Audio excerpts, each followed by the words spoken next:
Hello, everybody. Welcome to the Comic Binge. I am your host, Paul Herman, and my internet's going crazy, so I'm just going to go with it. So thank you for so much for coming on here. I'm not sure who's got me blasting, but I'm going to remove everybody just to make sure, because holy smokes. Hey, everybody. Welcome to the Comic Binge. Today, we're going to be talking about the great Spider-Man 2099, Miguel O'Hara, and I'm gonna warn you all right now, people. I've got some hot takes about this fellow little superhero here. So if you're stoked for the Across the Spider-Verse, like a lot of us are, then you're gonna be very excited to join us today because we've got a great panel, a very interesting panel of people who maybe I have no idea what their thoughts are of Spider-Man 2099, but I'm excited for Across the Spider-Verse, and I'm also extremely excited to talk about these first 12 issues of Spider-Man 2099, and I am just super excited to bring in my co-host today. I am always going to be playing the head of the of Spider-Verse, you could say. And you see me, I'm very small, so hello everybody. And if you haven't already, I'm just going to tell you right now before I bring everybody in is I'm going to find my stuff here, guys. This is live. This is live, people. That's how we do it. First of all, Steve Rowan, go a hoopla, people. But anyway, first of all, please, if you haven't already, subscribe today. It makes spider sense. Come on, y'all. I really appreciate it. It always helps out a lot. And also, if you guys can go ahead and like the video and all that jazz, that'd be really cool too. And so without further ado, I'll get us kind of going here. And I'll have my first guest here. You know him. You love him. He's on with me with the Spidey Dude Experience. It's Mr. Pizza Time himself. Adam, how are we doing today, sir? I'm pretty good. Pretty good. Yeah. On a scale of 1 to 10, how excited for you are you for Across Spider-Verse? Probably like 9, 10. Why not? Andrew. 9? Really? I'm not like chomping at the bit, but like I'm looking forward to it. Andrew, hold on really quick. Andrew, that's really nice of you. I love the new house. That's really awesome. I like this Andrew guy. He's cool. Yeah. Anyway, Pizza Time, I'm sorry. Continue your thoughts on this movie real quick. No, just I'm not like chomping at the bit for it, but I'm looking forward to it, and I think I have the feeling it's going to be really fun and enjoyable, and okay.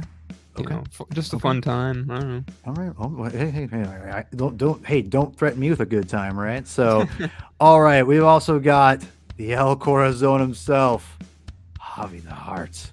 How we doing, sir? I'm doing all right, man. How's everybody out there in the Spider-Verse tonight?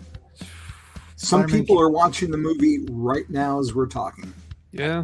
And know what's sad is I'm not going to see it until Saturday. I mean, it could be worse. It could be like next week that you see it. That's fair. I might be seeing it next week, honestly. See, like this is why Javi is here. He brings everything back to reality. So, by the way, special thank you to Javi for promoting the show so much on Twitter. Wow. Like this dude is like the G, man. Like I just am so like I've just been crazy, and I see like all these tweets from him, and I'm like, he's doing a better job of this than I am. So I just want to say thank you so much. So you're welcome, man. This is your time. This is your episode. You're topical. Maybe not as topical as next month is going to be. Dude, next month's going to be nutty. Yeah. We'll talk about next month at some point. But last but not least, last but not least is my brother, Mr. Rick Morgan. Hello, Rick.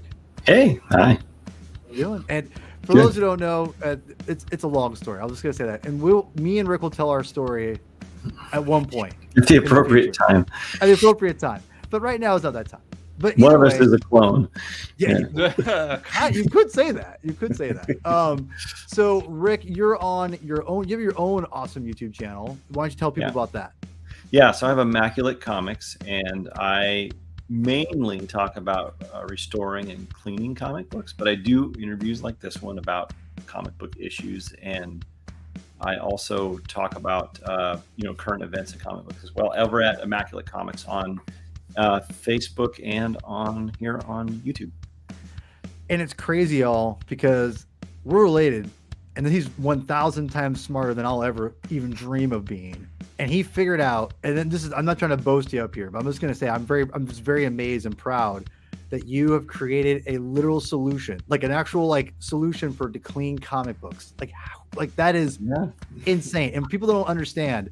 Like, right here. give him. Can you show him? Can you have any examples really quick? Like, can you show him like anything that's just like laying around that looks like crap? Like, you could just show him and say, no, because like he knows what I'm talking about. Yeah, I like, do. I have a lot of pictures and stuff. I don't have anything like right in front of me. Okay, all right. Well, but go to Immaculate Comics on YouTube. this is what I'm working on next here. This guy.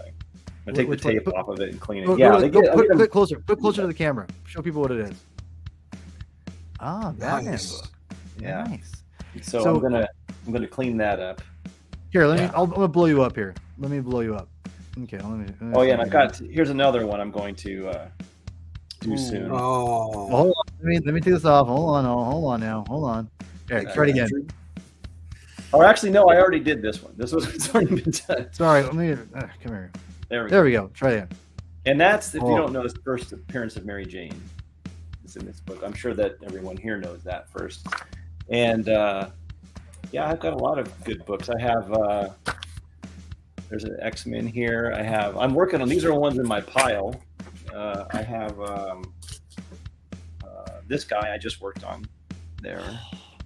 Now, and for those who don't know, when he says he works on them, you take the solution that you sell, right?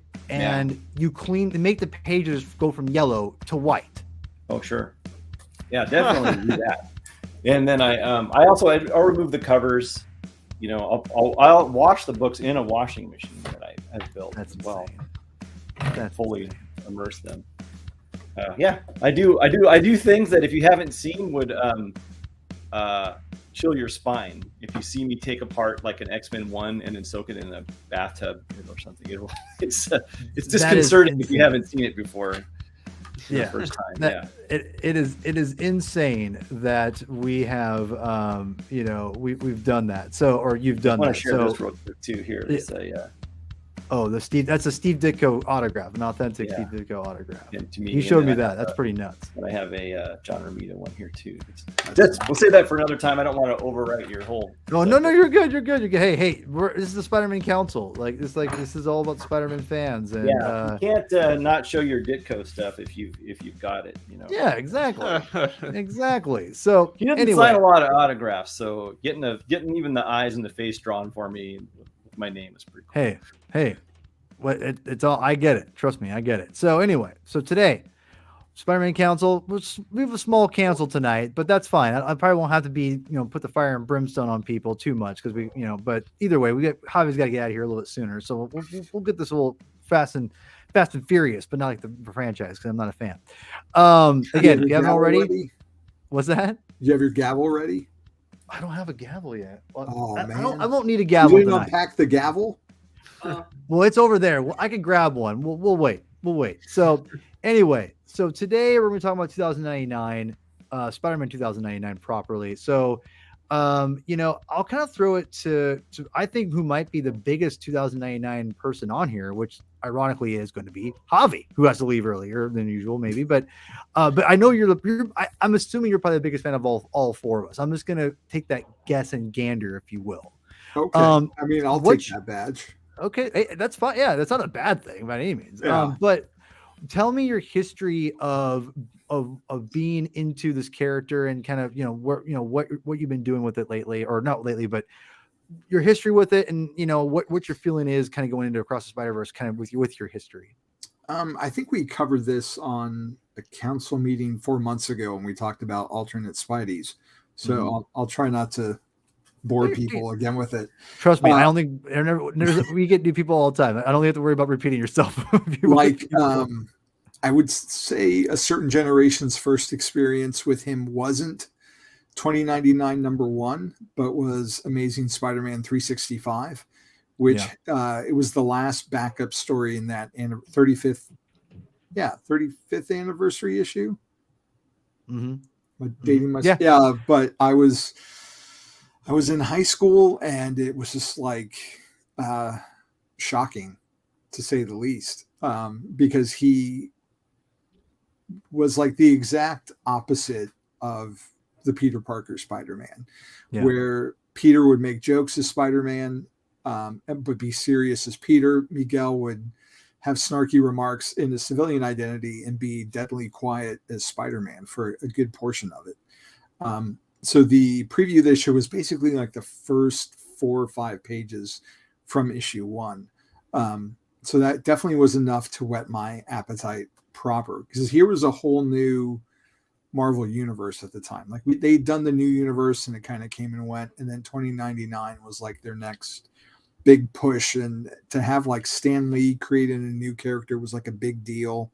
Launching with Spider-Man and Doctor Doom was, for me at least, it was exciting. It was 1992, so I was in high school.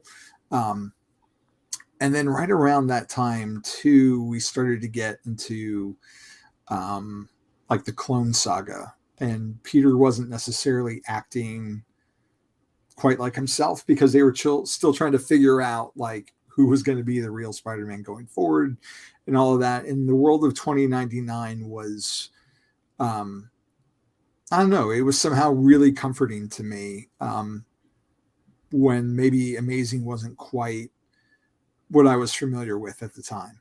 Even though Spider-Man 2099 is not Peter Parker, there was enough familiar elements that I really enjoyed seeing the future take. And I was a fan of Peter David from his Star Trek books and his Star Trek comics, and not to mention the fact that he did a really understated run on Spectacular Spider-Man in the 80s. And yeah, Mike Templeton, you do need to read Spider-Man 2098 to even remotely understand. No, just kidding. For those who don't know, that's amazing.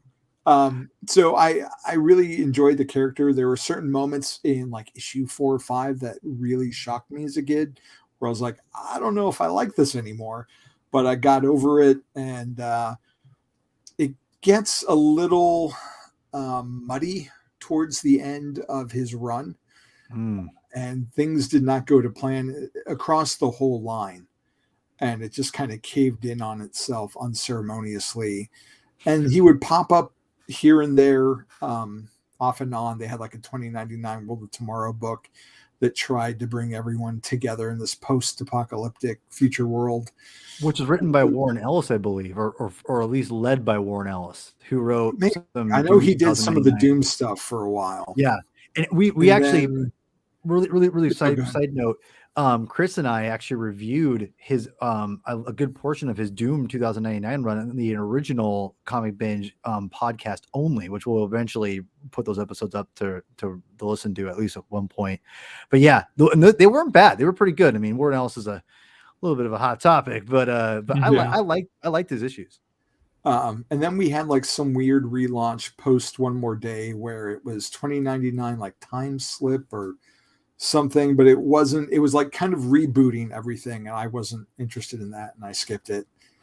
And then Peter David came back, and they relaunched the book, but now Miguel was stuck in the present day, which I was starting to enjoy. And then Spider-Verse happened, and then New Initiatives happened, and all of a sudden he had this funky costume. And while I was enjoying it, it was missing the flavor of what I liked about it in the future, because here he was stuck in the past. And not only was he stuck in the past, but stuck in the time with Miguel or with Peter and Miles.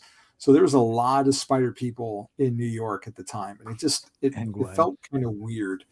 And I was really excited for the Nick Spencer run where he was going to bring back the character, but they changed his origin again for that, and that wound up being like the first crack for me in the Nick Spencer hype train. I was a little disappointed by that, but that all brings us up to today. I was really excited that he had a cameo in Into the Spider-Verse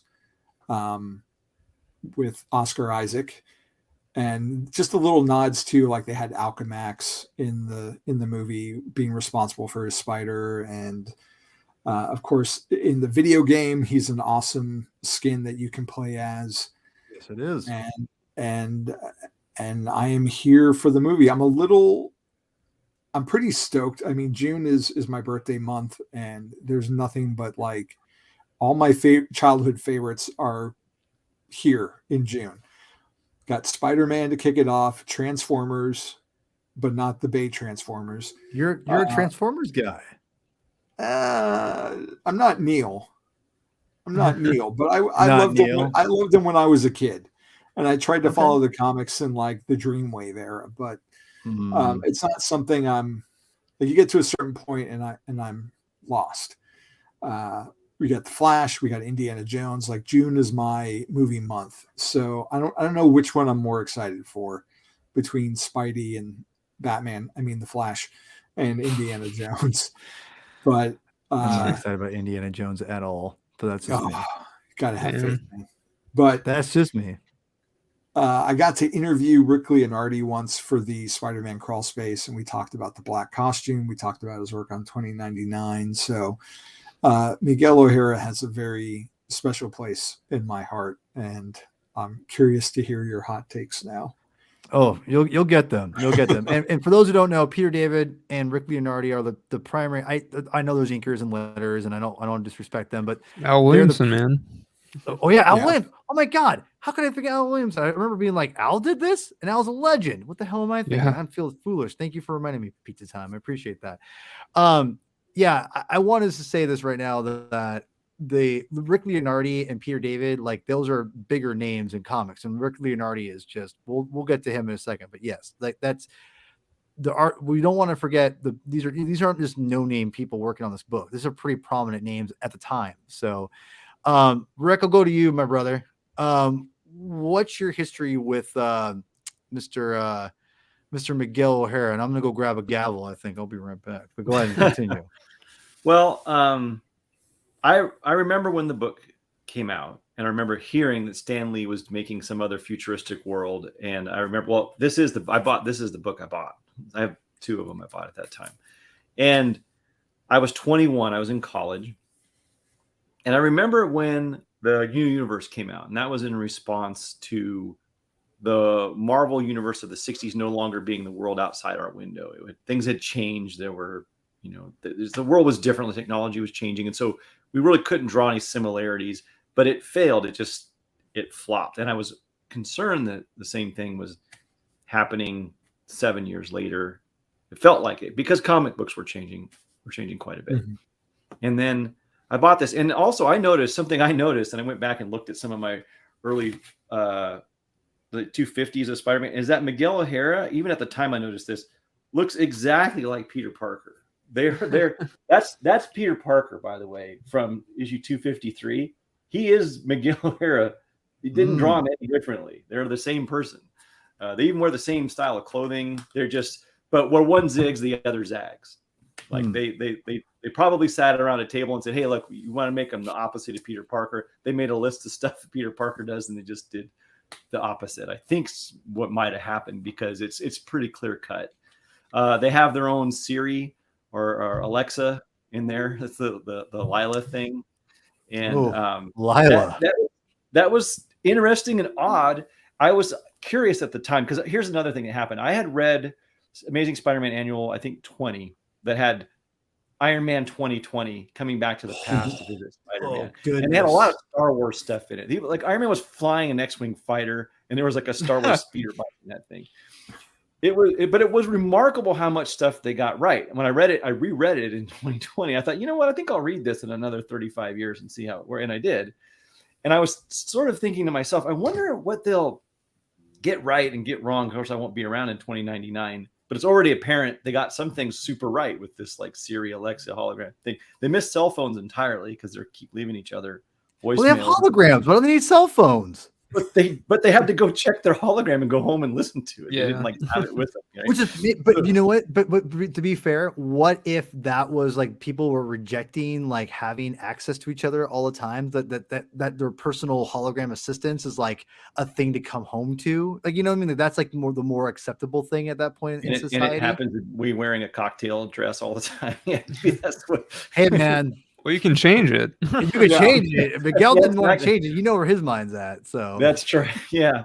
Well, it was fun for me to think of what they got right and what they got wrong and like what kind of thing. And well, the Peter David story, like the writing was really good. It's never been, I didn't like the mid 250s Rick Leonardi art because I felt like he really did a great job on covers when he wanted to, but his art really had a lot of like the subjects were drawn really well, but the background was just a mess. There was nothing in the background but it felt like lazy drawing to me art because it just was nothing there.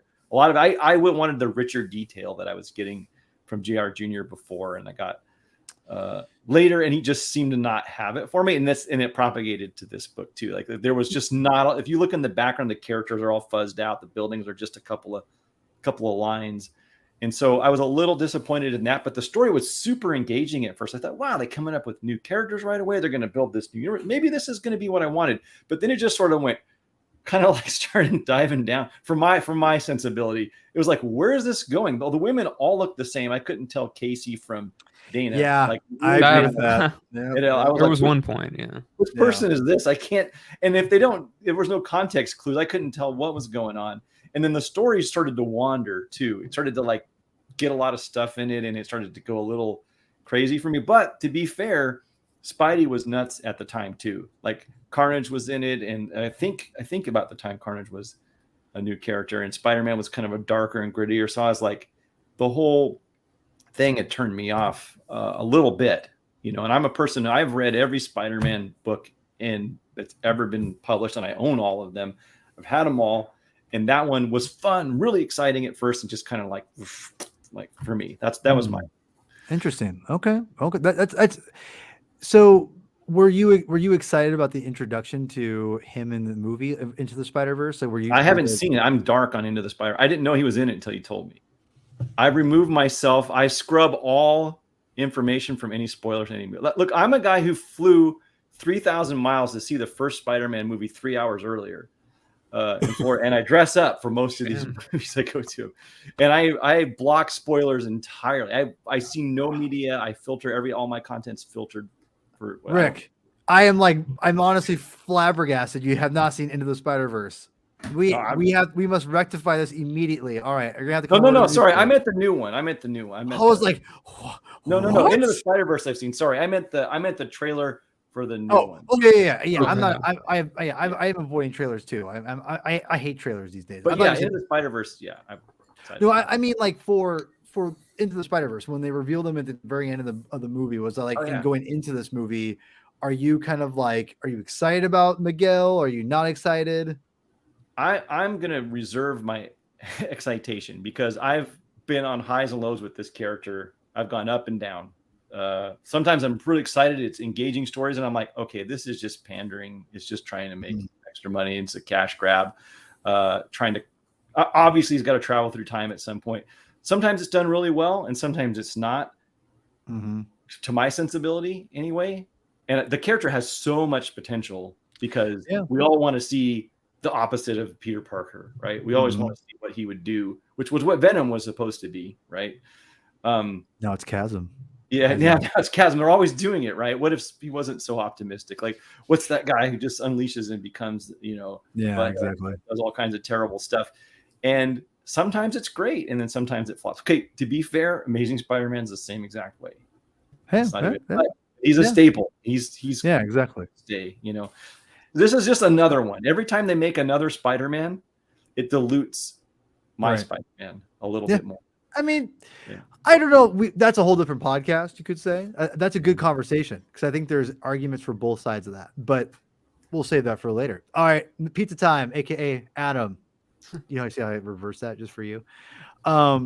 Give me the goods on your take on Miguel in general. When your history with the character and then going across Spider-Verse. I'm trying to remember. I think I know I have that Tom DeFalco DK book. That might have been the first time I encountered. It's a history book. It's got all that stuff in there. It's like the Spider. It was like the Spider-Man Bible for the late '90s. Oh yeah. It had all the alternate history stuff and stuff about the Clone Saga and the origin and everything. And there was a 2099 section. That might have been how I first learned about the character. Maybe. But Okay. I got that like I got the action figure, the Toy Biz action figure that came with the first issue. So I was familiar with the first issue more or less, at least like, the art. Because I'm Sure. always like looking at the art of these things. I would read them like sometimes, but I would usually flip through them and look at the art. Same. Um, Mm-hmm. and I think that kind of led me to go into the bins at the comic shop and look for whatever they had there, and I bought some of the issues after what we read, which is like when the house goes against him, his house goes against him, which is like Lila's fault or something, and then he's in like the VR world where he has the cool rollerblading costume. Good Lord. I'm so glad I Uh, did not read these. so I was honestly thinking about reading through to that, but I didn't this I time. don't But blame anyway, you. I picked up that stuff because I was like, oh cool, like Spider-Man 2099, I'll pick these up, And Mhm. I remember them being cool, I guess, and Armando.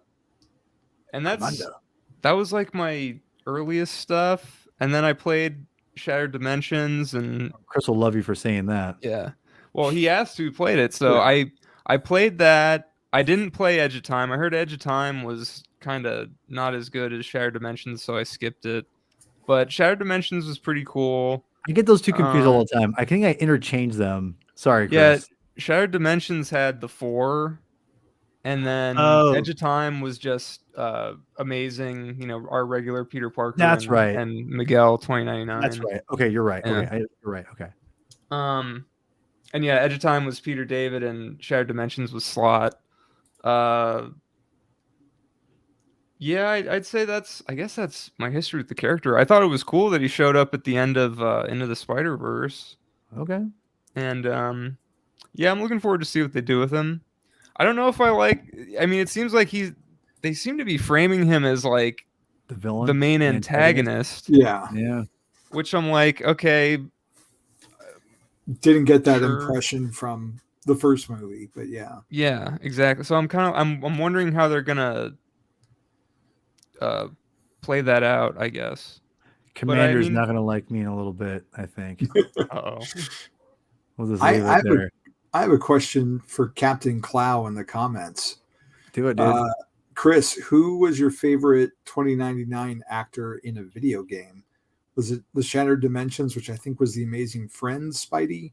Yeah, it was Or was Dan it Gilvezan. Christopher Daniel Barnes in Edge of Time? I'm gonna say it's gonna be Harris. I think that's gonna be his favorite actor. I'm gonna go ahead and on a limb and say that. No, I for 2099 specific. Sorry, Yeah. sorry. Yeah. Okay, sorry. We'll find out. Well, So, like Javi, you kind of emphasized. Well, one thing we all learned back in the day, if you were like a big, following the comics and things like that on a religious basis, like I was, and it sounds like a lot of us were here, except for Adam, because he probably was born. But Yeah, I'm like you're like 22. this Whatever series this is is. this series is like a year younger than me. Shut yeah. up. Wow. That's so nuts, dude. This series is basically as old as I am. That is insane. This character is as old as I am. So I remember like seeing the promotions for this, right? Like, but and that's when and I knew like when that amazing, was it 365? Yeah, 365 when it came out with the hologram cover. They had the first the key issue alert, what if you want to say, 365 being the first appearance of 2099, which is basically just a preview of this comic right here. And I fell in love with the costume. I thought the costume was incredible. I'm assuming Leonardi is the one who designed it. Again, I don't know for sure. Either way, it's a great, unique design. I love it this to death. And I think that's, and let's be real, I think where it starts and ends is really with the costume. I'm just going to say it right now, because I think we'll get to my hot take in a second. 2099 costume is just off the chain, ridiculously looks amazing. And Leonardi's art is incredible. And we'll get to that in a second too. But when I saw this, I was really into it. And I remember I bought this first issue. Okay. And I was like, oh, jazz for it. I bought all the 2099 issues at first. I bought the Doom. I bought Ravage. I bought Punisher. Wow. all that jazz, right? Hulk, was there a That's a- Hulk or not? Maybe I That's a misremember. commitment. Hulk was later. Hulk was like a year later, but he Oh. didn't have his own title at first. It was unlimited 2099. Unlimited, yeah. Yeah. So when this came out, I bought it and I was like, all right, let's do this. And I'm ready to see like just lots of costume Spider-Man, and didn't get it. He's there for a bit. He's there for Just for the first like 3 pages. yeah. Like, I mean, That's- okay, and here's the thing. And they're great pages though. They are great pages. My good friend Justin Bolger will tell you that if it's all about comics and costumes with me, and it really is, and that is really why I want to read it. I mean, I know we need to have like development and conflict and things like that, and have him be outside of the suit. But I mean, if you're paying money for a kid, like you want to get your money's worth, which is like a predominantly costume Spider-Man. Whatever. Mike, get out of here. Just kidding. I like you, Mike. Mike's cool, but no. I wanted more costume, and at the time I was like kind of what you said, Adam, or maybe Adam, you had mentioned it, that you kind of just looked at the pictures, didn't read it necessarily. I would like half read maybe. Yeah, and that's what there's stuff that I really remember reading is when I picked up some of the Revelations back issues of because I'm reading this like Tom DeFalco Spider-Man Bible thing, and it's talking about like the Clone Saga, and I get like the last issues of Revelations, except for the big Peter Parker 75 one. But I remember reading those like over and over. Right. But anyways, that's a different topic. So I was perusing, like I wouldn't really read them. I just kind of glance at them, and again, the storytelling of the pictures and the pages and the layouts, that's what would tell me the story. And I just wasn't engaged with it then. And I collected, I have almost a whole first run of comics, of single issues over the years before comics, key issues became huge. Right, Rick? Before the dark times, before the key issues, but I say that because it's just like back in the day, I used to get this for like a quarter, In fact, I got they printed so many of them. well, right, and I got this for 25 cents at half price books. Right, I should have bought this when it was in my shop's dollar bin. Exactly. Now it's like it ain't going no dollar bin now, yo. I think I spent, because I had them all and I had to sell them. So when I wanted to reacquire this issue when Leonardi came to Comic-Con, like in 2019, I think I spent like $10 on eBay to get number 1. No way. Yeah. I paid Right. $1.75 each. Yeah. Fine. I got 2 of them. Yeah. Yeah, I had one back in the day, but I think it just got so destroyed because it started peeling at the edge. And I think I just threw it away because it was just destroyed at that point. But I didn't bag and board my books back in the day because I just read them. I resented like the whole like I don't read comics. I just collect them. I would bring them around in my backpack. Like I know word, dude. doing sleepovers at my grandpa's house with my cousins, and I would bring like my comic collection with her. Like some of them I'd bring with me, and good times. Yeah. So when and I've always liked the character, and I'm this hobby when they brought him back, and they brought in like the weird new costume when Peter David brought him back. I ironically love that new costume. It's so bad it's good, in my opinion. It's so ridiculous. I love it. I feel like they kind of how he looks in the movie is kind of a little bit based on that costume, you know what I mean? But like with the like classic look. Well, because I think Chris Anka designed that costume, if I'm remembering correctly. Yeah. And he did do a lot of the character designs for the movie, so that's maybe why. He's like fusing the two together, maybe. A little bit, maybe. The new costume looks decent. So I'm going to push back on you a little bit, Paul. Let's do it. Because I totally get your complaint about the lack of the costume, like especially in that first issue. Yeah. I remember thinking that as well back in the day. It's like very lopsided because you get Spidey at the front. It was a Spidey bit we'd already seen in 365, and then the rest of it's kind of like his origin story, which to have that origin be 3 issues long, basically back in 92 was kind of a big deal. Like reading it now from 2023, like it's nothing to Yeah. read it in one sitting. It just feels like a complete story, and to me it flies by. If you compare it to like Ultimate Spider-Man a decade later, where Bendis took a 15-page story, if it's that, and made it 7 issues. Like, we're in the land of decompression now, so to sit here and read issues 1 through 12 like didn't really feel like a lot of work, and the storytelling for me worked really well in this, like trade paperback type setting. Sure. Um, Yeah, and so here's what here's my hot take. Okay, so I had read a little bit, and I in for full disclosure, I love Peter David, and I know he's going through some hard times right now, and I think he's got a GoFundMe going on right now after his stroke. Yeah. Go support it.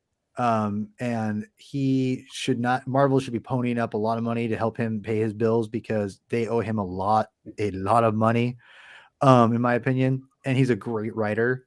I like you, Javi. I love his spec work. His Sin Eater stuff is great. Yeah. I love him. Like, I think his Hulk run is an all timer. And so going into Spider-Man 2099, I was, I remember not loving it as a kid, but I didn't really read it, right? So when I decided to take this on for the Across the Spider-Verse kind of tie-in, I was like, okay, I'm ready to dive into this. And I gotta tell you, if it wasn't for Rick Lunardi's gorgeous artwork, this would have, I don't know if I would have gotten through it. This was bad, in my opinion. Like, this is kind of bad. Like, All of straight it? up. Now, go ahead, Javi, go I ahead. was gonna say, it, like a lot of comics in that era, like it suffers from tie-ins, and you would think it would be kind of insular to itself, but like the Fall of the Hammer thing made me really confused, or not really confused, but there's definitely things that were getting set up and mysteries that were being established, like who's the head of Alchemax, and who certain figures are that don't get answered, and that we never really got answers for correctly. And even the identity of the Green Goblin, I got changed from what Peter David wanted to do with it to what eventually happened. So there was definitely a bit of editorial interference. And totally. But I think just the essence of what Peter was doing, because it definitely felt like he condensed, like, the origin taking place over 3 days, like nonstop, was definitely a choice. And it was just it didn't really resonate with me. I liked it. Listen, it wasn't bad. Let me rephrase that. Because there's worse comics out there to read. It just, for Peter, it was disappointing, is what I should say. Very disappointing, because I love Peter David so much, and it just did not connect with me. And I love Spider-Man. There's parts of it that I really liked, but there's parts of it that just didn't hit me. It was weird. And it's weird for me to say that, because I love Spider-Man so much, but it's like, man, like these aren't hitting me like I want them to. And I think part of that is that the character Miguel is just not, it just, with a brother, I think there's too many characters that they're trying to bring out. I can agree with that. I can agree with that. There's too many characters. So, there's pros and cons to it, but yeah, there's a lot of characters orbiting around Miguel, and I think it's a little too much. Yeah, I think they should have just focused in on Miguel and just his girlfriend, and that's it, and maybe just have a little bit of the brother thing. But they bring in those other parties to kind of, like, add more interest. Go ahead, Rick. It's got the burden of having to establish not just a new Spider-Man, but an entire new universe. That's true. It's very true. It's not just like another Spider-Man series. Oh my God. Where all the background players. Like, they have to be familiar enough to, like, some of the archetypes, especially when it comes to the villains. But then we're establishing this whole new society of what the future is like, and how it's run, and what changes have been made. So that's like a lot of lifting that this this book has to do, in addition to making you care about Miguel O'Hara and, like, his immediate circle.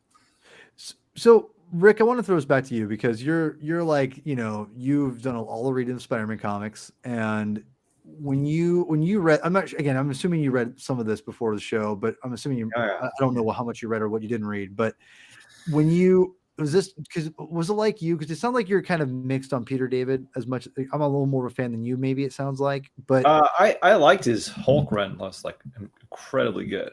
I like the story. I didn't mind that he slow played it. I didn't mind world building because I wasn't going anywhere. When this came out, I had already been collecting comics for 13 years, and I figured I had another 40 years to go.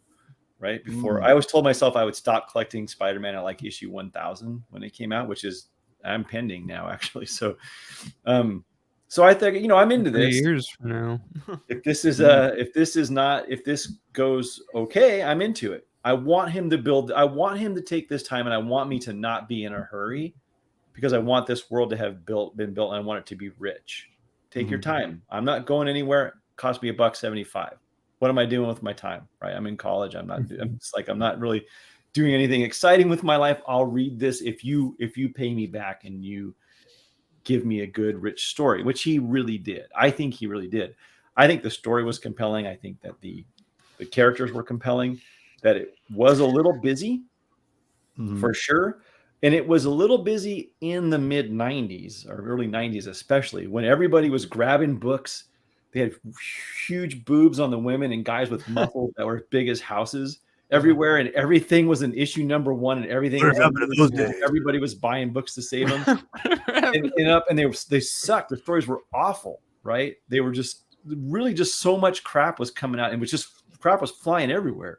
Like comics had just really nosedove like super bad, and everything had a hologram or a double cover, and people were lining up and they killed Superman. All kinds of crazy stuff was happening at this time.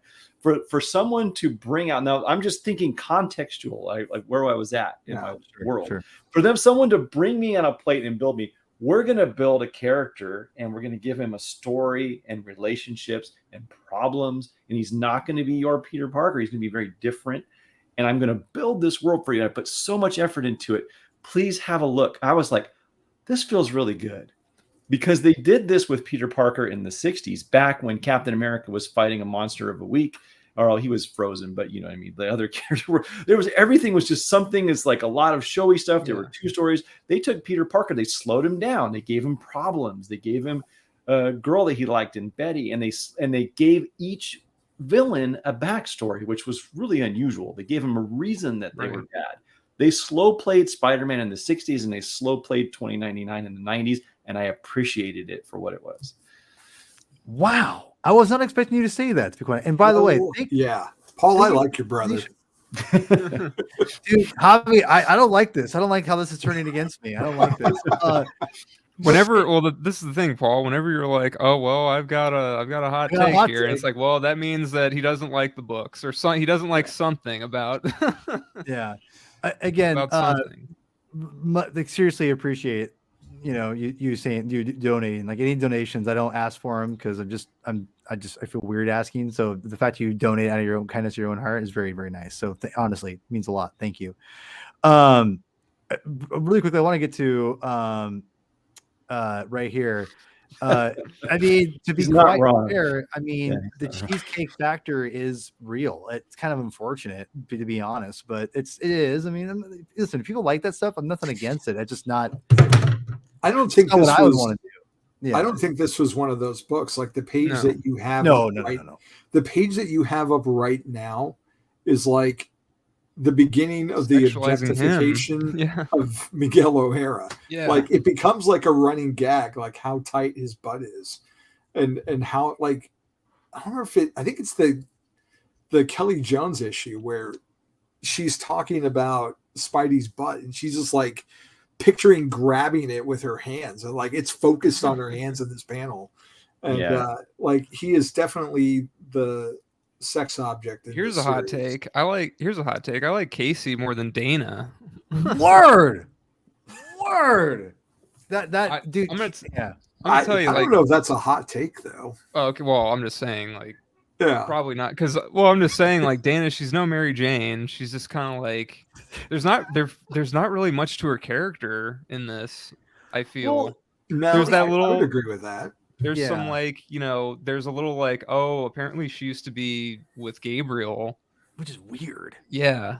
And they kiss actually when Which is she's more of stunning, a- which was stunning to watch, right? Yeah. I think the was- first time we see her, right, she's exercising with the with last Lila. Alexa or something, Yeah. right? And there's some like stuff about her. She's like, do the rest to firm up your planks. Yeah, or and they cut her something. Kinda off. Like Yeah, selling yeah, her. yeah. Yeah. But then, so we get I had the idea that she lived with him because she's exercising in his house. You usually go to someone else's house to exercise, right? And so it took me a while. It took me many issues to understand what their relationship was, and that she worked for some other company and used to date his brother, like slowly. But I didn't mind it too much. But I was super confused as to who they were, and I thought Casey was Dana. Like, Word, Yeah, there changed is- her name or something because There's she was definitely also like with the brother Gabe. She looked exactly like her, and I thought, oh, she calls herself Casey when she's with Gabe. She calls Oh herself my Dana, god. but That would slowly be, resolved that it's two that'd be separate. nuts. Yeah. That's crazy. Double life. Yeah, that's Dana crazy. did have man. a few different looks in like the issues that we read for this. Yeah, well, yeah. like her well, that's the thing. style changed a lot. She randomly has like a different hairdo in the first Yeah. half of one issue, and then in the second half of the issue, it's back to what it was. And she had a black eye for like the first half of one issue, and then it vanished. Yeah, for and the then- last half. Yeah, Because that So- was the flashback. yeah. Oh, He's that's flashing what that back a bunch. Yeah, Yeah. because he does because it starts off with him being Spider-Man, and then it flashes. Then that's where the book flashes back in the first issue, and it goes into like how he becomes Spider-Man, which is also very weird. Listen, it's not. This is not a bad book. Like you said, like it's not the worst thing I've read. It just Hey, was it's- disappointing. It's not what did Peter do? Yeah.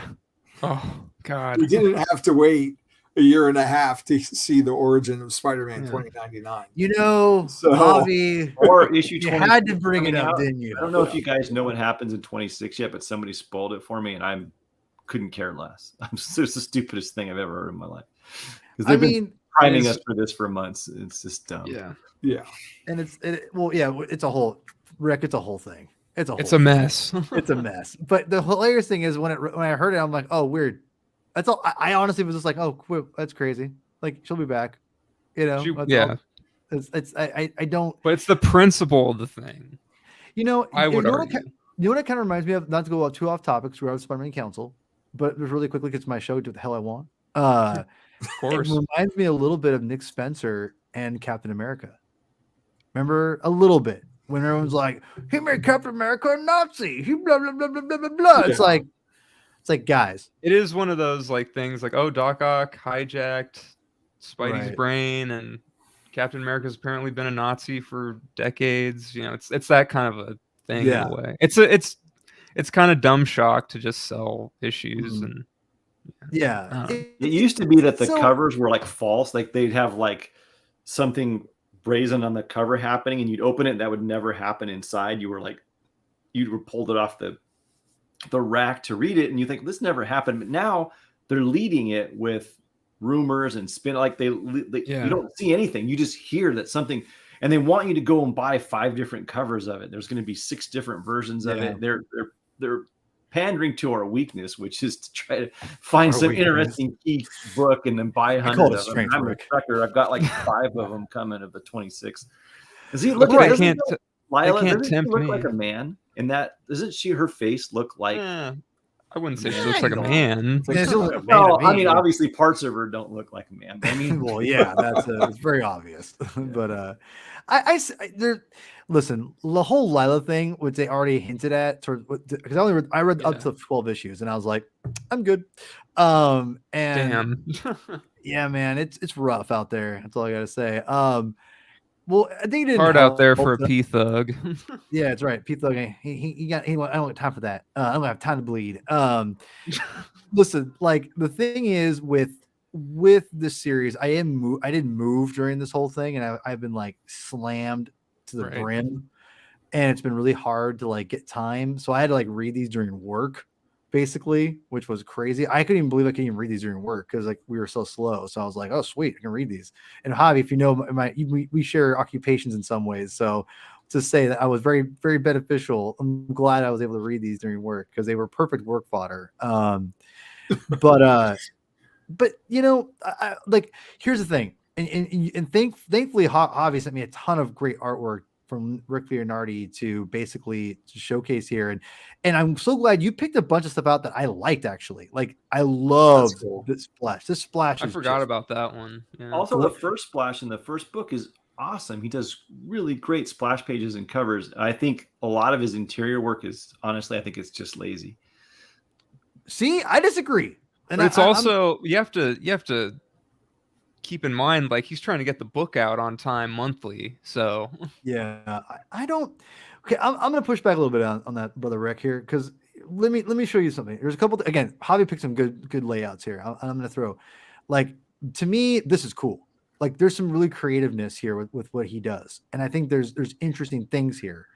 Because the one thing I would say about Rick Leonardi that I'm really appreciative of, in my opinion, is that he's able to be simple but still bring in like an interesting like thing with what he's doing. It's not boring to me. I mean, in my opinion, it's very simple though. It's not like trying to be elaborate or anything like that.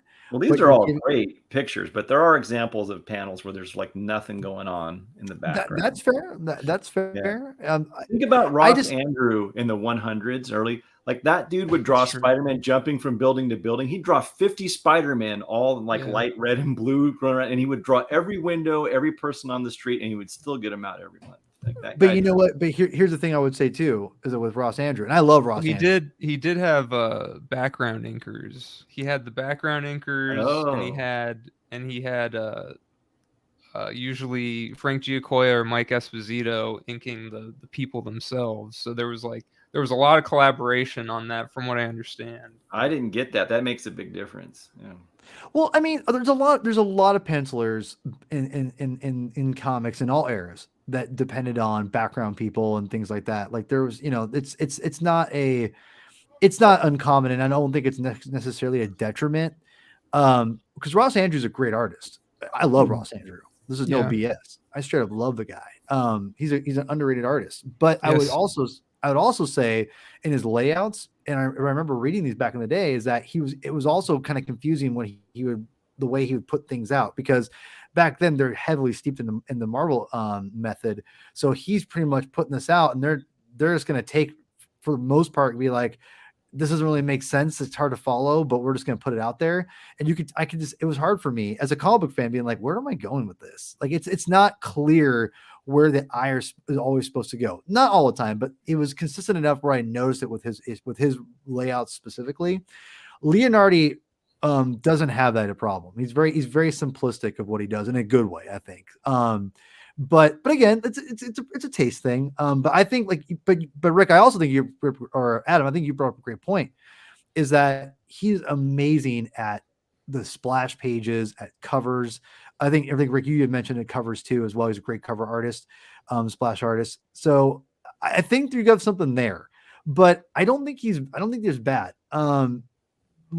There's parts like this where there's just something about the way he draws this character is to me this is the definitive drawing, not this one particularly, but I love this picture, but his version of Spider-Man 2009 I think is the definitive of the character. I don't think anyone's ever been able to come close to it, in my opinion. There's a certain muscularness to it that I think is missing, that even in Spider-Man, he's more scrawny. He's a lot more ripped, which I'm not sure if Miguel was ripped before. I don't think he was, but I definitely appreciated this version of the character.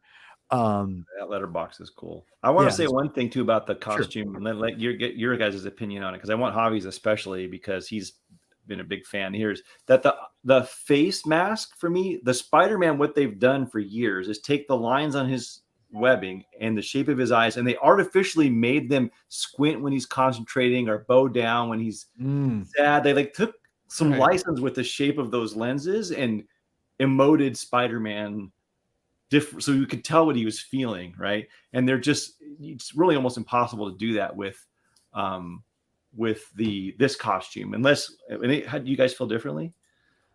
It's a good question, guys. Go ahead. I forget who was in the chat that mentioned it. Maybe it was Mike. The skull thing was a choice at the time. Mhm. I was kind of confused by it when I first saw it. It's like, why is he the Punisher? And then you kind of see throughout his evolution as a character that he was more deadly than Peter. But the second issue explained it, that it was a Mhm. part of the Day of the Dead festival, which I love that. He bought a costume at a party, right? and the first thing that I loved about it was that it was made out of unstable molecules fabric, which FF. I knew from the FF. Yeah. But it was one of those things where, for me, it was really one of the things I really liked about the character was that he was half Mexican, Yeah. which my dad was born in Mexico. So being just a generation removed from that, like, it was cool to see that kind of representation, because I never felt like I quite fit in when it came to that kind of thing. Just That's really cool. society. So I liked having a Spider-Man that I kind of shared a background with to a degree.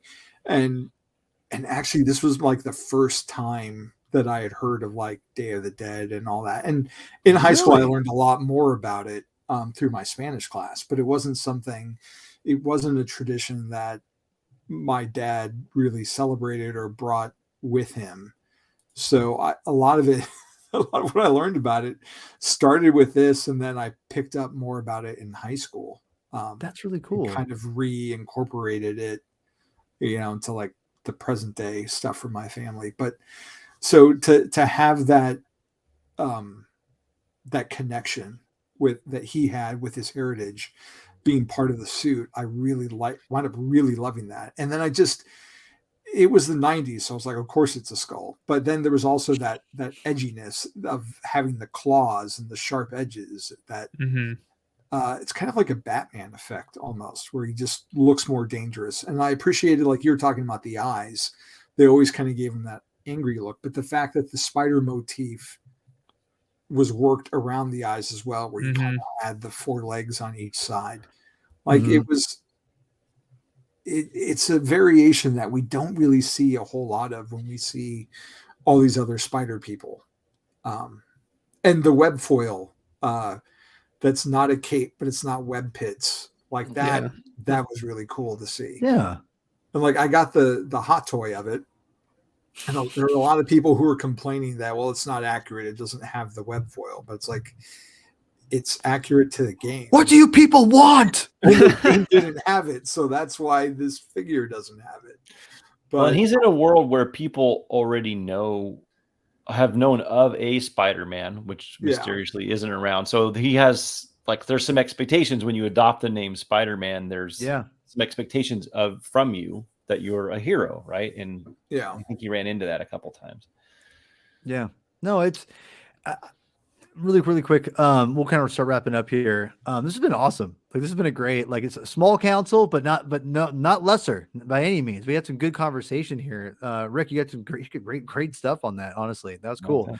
Okay. I think that, I'll kind of wrap up for myself and let you guys all wrap up, and we'll kind of head out here and promote our shiz. But I would say that, it's an important part of Marvel Comics, because Marvel was trying to do something different. And this definitely, I think, kind of ushered in some ways, a lot of different things, right? Well, let's bring up, Javi, we've talked about this on the Batman on animation podcast, where we talked about Batman Beyond, and how this literally, I think, had a huge play into Batman Beyond, Batman Beyond. So, I mean, or even Raimi. Really, I want to say, let me say something here. Please. When I read that first issue again, it, like, I had, I was familiar with the first issue more or less, and like the experimentation they were doing and how he gets his powers, but it clicked, like, what they do in the first issue with, like, oh, we're gonna test the gene splicing thing, and Miguel's like, well, it's not ready yet. I don't know. Like, and I thought that, I you thought hear about that music in your head, right?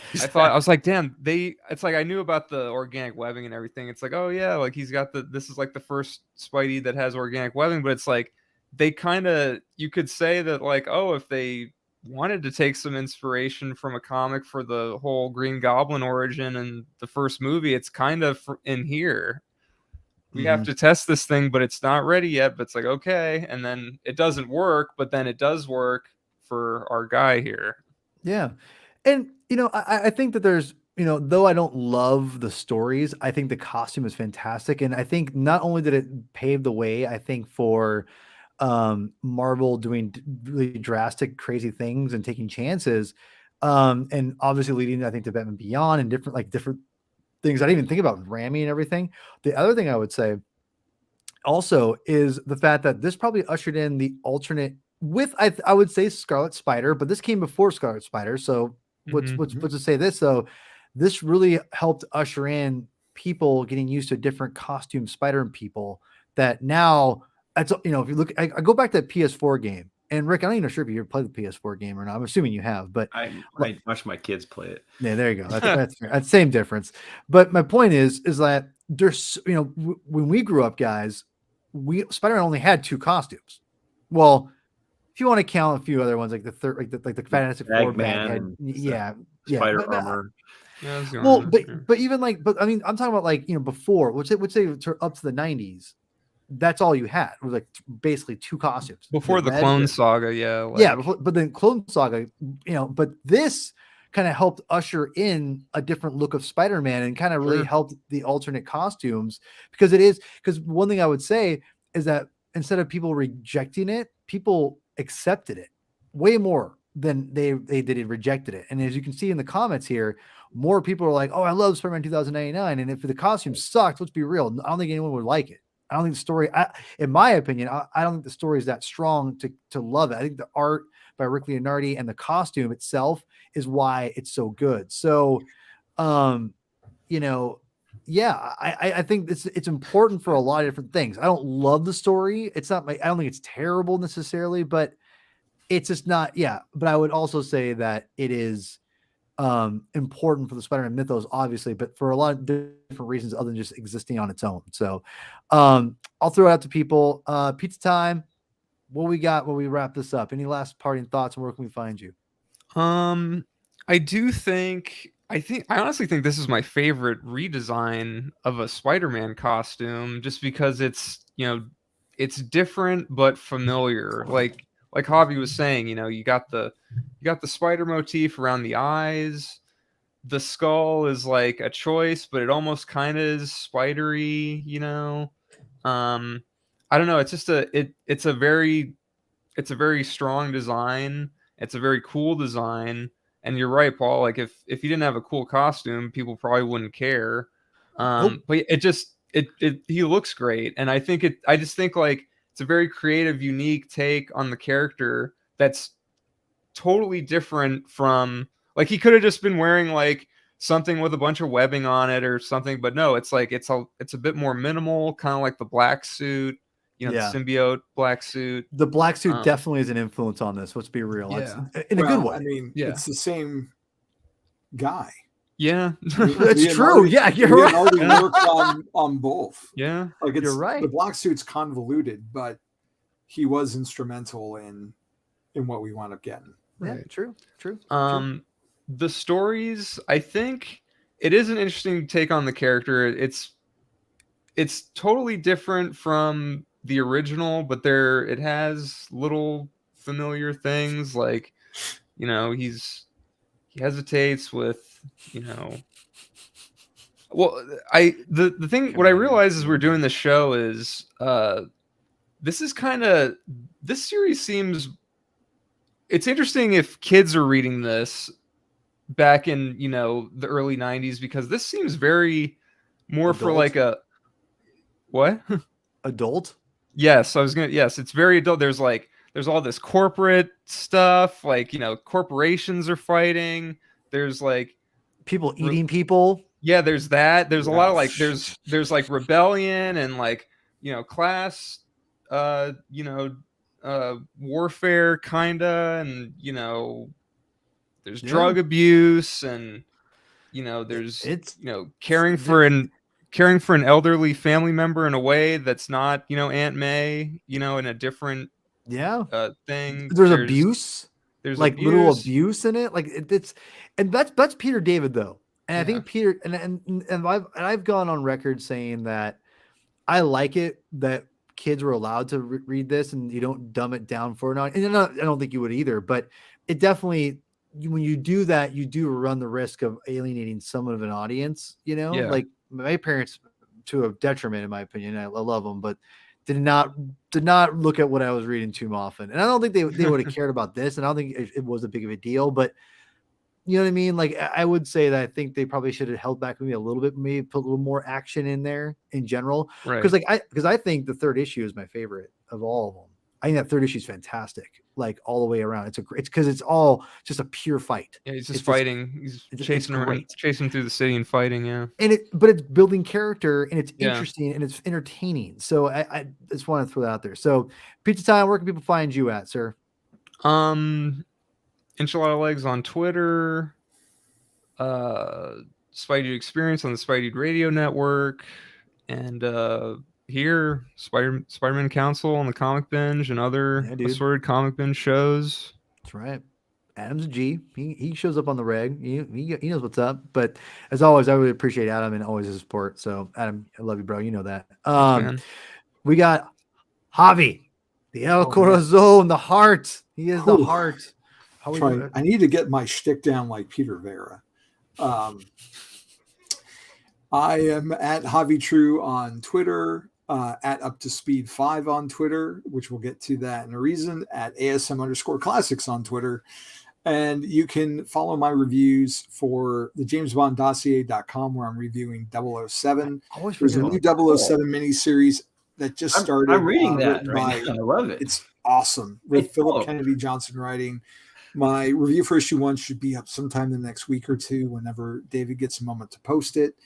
I co-host season 2 of Amazing Spider-Man Classics with my son Jack. We're going through the Lee Ditko stuff. As soon as I get a chance to edit some of these things we've recorded, we'll get them posted for you. Reviewing on BatmanOnFilm.com, I'm reviewing Catwoman, Batman: The Adventures Continue season 3, and Batman: The Brave and the Bold, which that first issue by the first Batman story by Tom King and Mitch Gerads just blew me away last week. I need to read it, man. I've heard nothing but great. Everyone's talking really about it. That's awesome. And then my own personal passion project, that's just mine. Thank you for watching, Andrew, is The Flash Up to Speed with Wally West. Hell yeah. It is a YouTube show, and I'm just basically starting with issue 1 of his run from 1987, and I'm just going to keep going theoretically till we run out of Wally West comics, which hopefully won't be for a while now that he is back and headlining with issue 800 2 weeks away. And then we start a new direction under Cy Spurrier. Which, by the way, I'm probably going to pick that series up. I'm going to give it a shot. Like, it's a good jumping on point, and I love Cy, and I want to be there for my boy Javi. So I'm like, you know what? I may have to start picking this up so me and Javi can talk about some Flash. So yeah, just know you are a reason why I'm picking that book up.